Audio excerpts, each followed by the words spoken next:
I I had a death metal back in like 1990, 1991. I had a underground death metal band here in the UK called Catalepsy, and we Mhm. later went on to change our name to Monolith.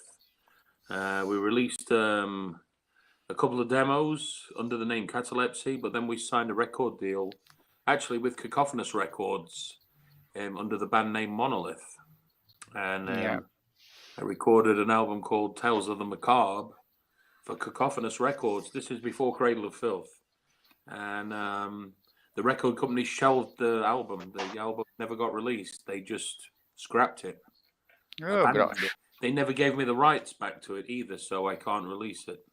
Mm. This was in the early 90s, and obviously back then, a long time ago, people used to tape trade. Tape trading was very popular back then, like 30, 40 years ago. Mhm. And that's how we discovered new bands on the underground scene.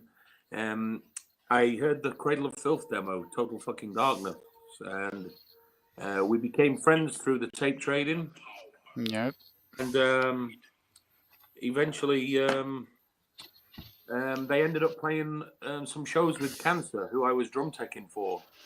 But Mhm. at the time, I actually ended up playing for Cancer because Carl Stokes, their drummer, was involved in a really serious motorcycle accident, and he couldn't do the tour. So I stepped in for Cancer, and ironically, Cradle of Filth played on some of the shows Yep. that I was playing with Cancer.